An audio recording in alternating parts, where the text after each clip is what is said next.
وعلیکم السلام ورحمۃ اللہ وبرکاتہ۔ محترم بھائی کا سوال ہے جی، جمعے کے دن جو پہلے آتا ہے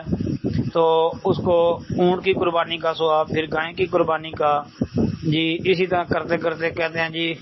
پھر انڈا جو ہے اس کی قربانی، انڈے کی قربانی نہیں ہوتی بھائی، انڈا صدقہ کرنے کا اجر اور ثواب حاصل ہوتا ہے، یہ ہے۔ اب وہ کون سی گھڑی ہے، کتنی دیر پہلے آئے، یہ اللہ بہتر جانتا ہے۔ نبی کریم صلی اللہ علیہ وسلم نے اس طرح کی کوئی بات نہیں بتائی کہ جی جمعہ شروع ہونے سے اتنی دیر پہلے آئے تو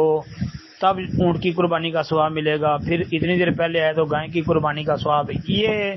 تعین نبی علیہ السلام نے نہیں کیا۔ ہاں البتہ جو حدیث ہے پہلے اس کا پورا ترجمہ سامنے رکھیں کہ نبی اکرم صلی اللہ علیہ وسلم نے فرمایا، ابو ہریرہ رضی اللہ عنہ کہتے ہیں کہ جو شخص جمعہ کے دن غسل جنابت کر کے سب سے پہلے مسجد میں جائے تو گویا اس نے ایک اونٹ کی قربانی دی، اور اگر دوسرے نمبر پر گیا تو گویا ایک گائے کی قربانی دی، اور جو تیسرے نمبر پر گیا تو گویا اس نے ایک سینگ والے مینڈے کی قربانی دی، اور جو کوئی چوتھے نمبر پر گیا تو اس نے گویا ایک مرغی کی قربانی دی، اور جو کوئی پانچویں نمبر پر گیا تو اس نے گویا انڈا اللہ کی راہ میں دیا، یعنی صدقہ کیا۔ لیکن جب امام خطبہ کے لیے باہر آ جاتا ہے تو فرشتے خطبہ سننے میں مشغول ہو جاتے ہیں۔ جی یہ حدیث ہے صحیح بخاری کے اندر جمعے کے بیان میں، باب فضل الجمعہ، جی جمعے کی فضیلت کا باب کتاب الجمعہ کے اندر سے نکال لیں، 881 نمبر حدیث ہے، صحیح مسلم میں 850 نمبر پر، اس کے علاوہ سنن ترمذی، ابن ماجہ، نسائی، ابو داؤد اور کئی کتابوں کے اندر آتی ہے۔ جی تو اس صحیح حدیث میں تو یہ بات ہے جو میں نے ذکر کر دیا ہے۔ اب وہ کتنی دیر پہلے آئے تو یہ فضیلتیں حاصل ہوں گی، یہ نبی علیہ السلام نے نہیں کہا کہ کتنی دیر پہلے آئے، یہ بتا دیا کہ پہلے آنے والے کو یہ، دوسرے نمبر پہ آنے والے کو یہ، اس سے یہ مسئلہ زیادہ سے زیادہ نکال سکتے ہیں آپ کہ جی جو خطیب کے آنے سے پہلے پہلے لوگ موجود ہوتے ہیں ان میں سے جو پہلے آئے گا اس کو یہ فضیلت حاصل ہو جائے گی، جو پھر اس کے بعد آئے گا تو یہ حاصل ہو جائے گی، یہ کشید کر لیں تو کر لیں، باقی خاص کوئی وقت کا تعین نبی علیہ السلام نے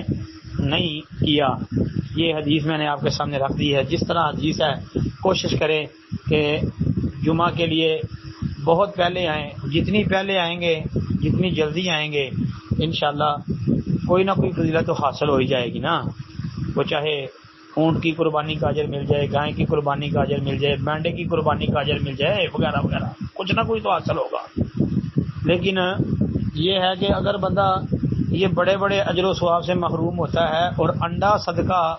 کرنے کا ثواب ہی اگر حاصل کر لے تو، لیکن آج دیکھ لیں اکثریت ایسی ہے کہ جو انڈے کے ثواب اور اجر سے بھی ہاتھ دھو بیٹھتی ہیں۔ بہت سارے لوگ ہیں دوران خطبہ جاتے ہیں یا نماز کے وقت جاتے ہیں۔ السلام علیکم ورحمۃ اللہ وبرکاتہ۔ وعلیکم السلام ورحمۃ اللہ وبرکاتہ۔ محترم بھائی کہتے ہیں جی ایک بندے نے اپنی بیوی کو طلاق دی، ایک ہی مجلس میں تینوں طلاقیں اکٹھی دے دی، اچھا پھر کہتے ہیں یہ رجوع کا جو 90 ڈیز کا وقت تھا وہ گزر گیا، اچھا جی اب کہتے ہیں کہ جی اب رجوع ہوگا یا نکاح ہوگا۔ محترم بھائی پہلی بات تو یہ یاد رکھیں کہ اللہ رب العالمین نے جو ہے وہ طلاق کی عدت جو ہے 3 حیض مقرر کی ہے، 3 حیض، والمطلقات یتربصن بانفسہن ثلاثۃ قروء، یہ قروء سے مراد حیض ہے، ثلاثۃ قروء یعنی 3 حیض، کہ طلاق والی عورتیں 3 حیض عدت گزاریں گی، یعنی 3 مہینے جس کو عرف عام میں کہتے ہیں۔ اب یہ 3 حیض جو ہیں یہ 80 دن میں پورے ہو جائیں، 82 دن میں، 84 دن میں، یا 90 دن پورے کر لیں، جس طرح بھی ہے، یہ بس 90 دن کا یعنی 3 مہینے کا لفظ عرف عام میں بولا جاتا ہے۔ اگر صحیح طریقے سے عورت کے خاص ایام آتے رہیں تو یہ 83-84 دن میں جو ہے یہ 3 حیض کی مدت مکمل ہو جاتی ہے۔ بہرکیف یہ 3 حیض جو عدت رکھی ہے اس کے اندر اندر رجوع ہو سکتا ہے، کیونکہ یہ 3 طلاقیں اکٹھی ایک مجلس کی، یہ ایک ہی رجی طلاق واقع ہوئی ہے، ایک رجی طلاق واقع ہوئی ہے۔ اب اس دوران جو ہے وہ رجوع ہو سکتا ہے. اب چونکہ آپ کے بقول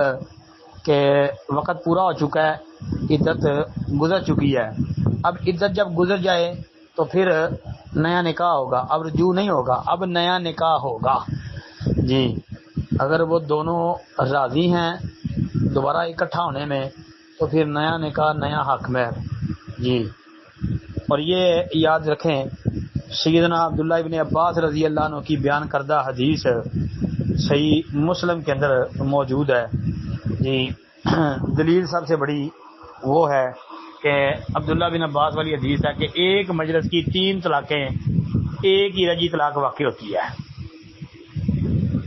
السلام علیکم ورحمۃ اللہ وبرکاتہ.